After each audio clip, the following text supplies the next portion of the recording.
নিজের পায়ে দাঁড়াইতে না পারেন, কষ্ট করতে না পারেন, সফল হইতে না পারেন, জীবন যে কত কষ্টের হইতে পারে এটাই। এখন তো স্টুডেন্ট অবস্থায় আছেন, নিশ্চয়ই আপনারা বাবা মার উপরে ডিপেন্ড করে আছেন বা ভাইয়ের উপরে ডিপেন্ড করে আছেন, কিন্তু বেশি দিন না, আপনাদের কিন্তু 3 বছর পরেই আপনাদেরকে একা ছেড়ে দেওয়া হবে। সুতরাং এর পরবর্তী জীবনটা যেন কষ্টের না হয়।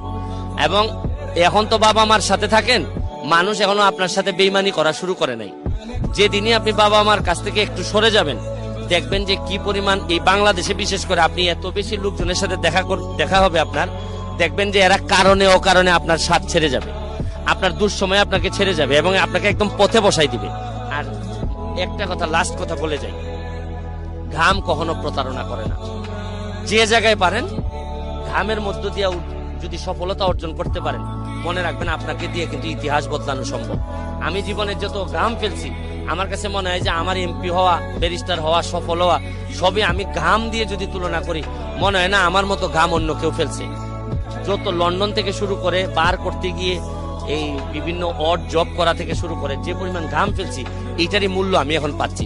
আমি কিন্তু ওভার ট্যালেন্ট কোনো ছেলে না, আমি একেবারে কষ্ট করে করে আসছি। অনেকে আছে সুপার ট্যালেন্টেড, ধরেন সচিন টেন্ডুলকার, সে কিন্তু আমার কাছে মনে হয় যে বাই বর্ণই সে ট্যালেন্টেড, কিন্তু আমার মধ্যে ছিল ওই রকম কোনো ট্যালেন্ট আমার মধ্যে ছিল না। আমি কষ্ট করে করেই এই জায়গা। জীবনে যদি